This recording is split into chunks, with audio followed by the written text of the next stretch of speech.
mentally, emotionally, physically. It felt heavy and the audience had no idea. But here I am again, still standing, still speaking, still climbing back up the mountain. And if you've ever climbed a mountain, you know sometimes you slide back down it a bit, but you climb back up again. Today I'm going to share some very important information with you. Some of it might sound negative, some of it might feel heavy, but please stay with me as I tell you this story because life can be challenging for everyone. We all have struggles and we all have strengths too. What I'm sharing today is both the hard parts and the hopeful parts. I want to talk to you about something that is very personal to me, 22q. Professional and research describe 22q deletion syndrome as a genetic condition caused by a small missing piece of the chromosome 22. They explain that it can affect the heart, the immune system, speech, learning, development, and mental health. And it's sometimes called DIGEAL syndrome, or velocardiofacial syndrome. That's how it's written in textbooks. But for me, it's not textbook, it's not research, it's my life. Research talks about learning issues. For me, that means I forget things sometimes. I get confused, I need instructions repeated, sometimes more than once, sometimes more than twice. I am sure you all know what it's like with your kids. Research talks about receptive language difficulties.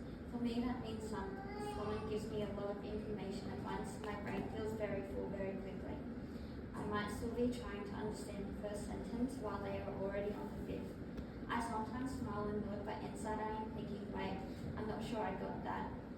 Research talks about increased risks of mental health challenges. For me, that means there are days when everything feels heavier, small tasks feel big, decision feels overwhelming, and my thoughts can get noisy.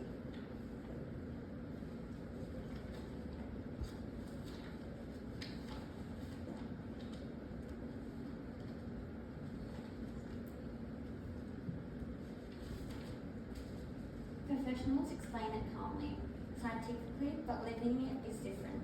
It's real and it's daily, and sometimes it is bleeding hard.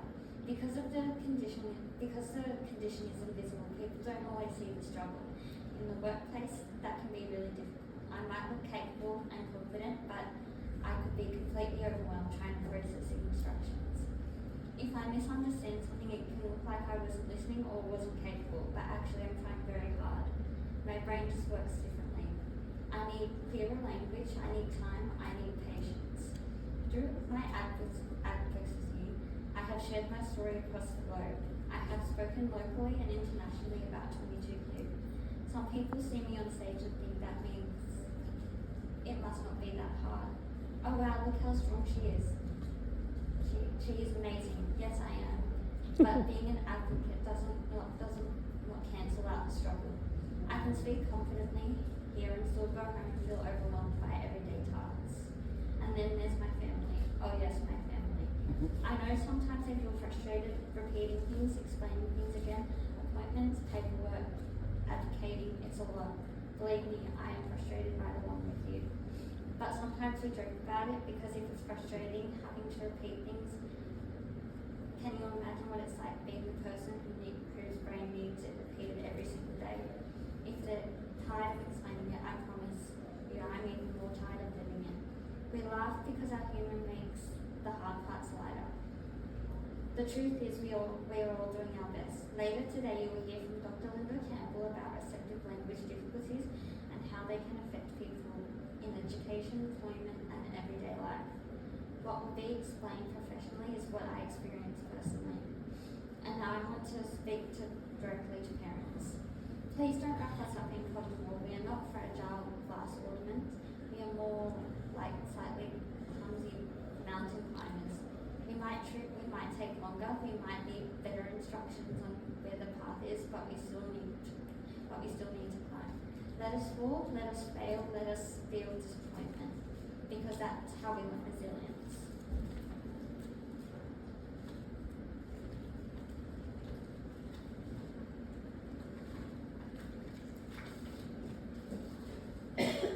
Give us opportunities to succeed, real ones, not just the safe ones. Don't sweat the small stuff like whether we are top of the class academically. Success does not only live in report cards, it lives in effort, in kindness, in persistence, in getting back up. It is okay if we only have one friend or two. Sometimes one solid friend is better than 10 confusing ones anyway. Please stop trying to fix us. We are not broken. Walk with us, stand beside us, scream with us, laugh with us, fall with us, and then get back up with us. Be our support, not our shield.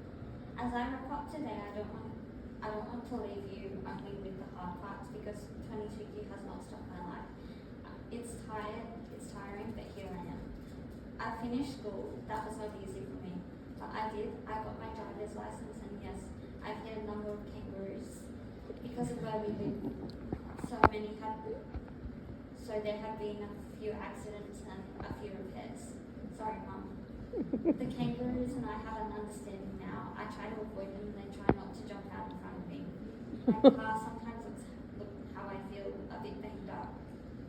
I have worked since I've left school. It hasn't always been easy, but I show up. I contribute. I currently work at Cafe Viva, a social enterprise, and now I show up, try my best, but even accepting the reasons I work there can be hard. But it's real for me. I have travelled to many countries. A person who sometimes struggles to process conversations, has navigated airports, new cultures, and unfamiliar places. I came second in the Young Woman Ambassador competition, and I was the first person to enter with a disability. That matters. I have spoken globally and locally about 22Q. My voice is now the centrepiece of the University of New South Wales Health Hub at Sydney Children's Hospital. The same voice that once doubted itself now represents lived experiences in a space focused on research and change. I have lived independently before, and I plan to do it again. So when professionals describe 22Q deletion syndrome, they talk about deficits and risks, but I am also achievement. I am resilient, I am persistent. 22Q challenges me, but it frustrates me. It's sometimes annoying.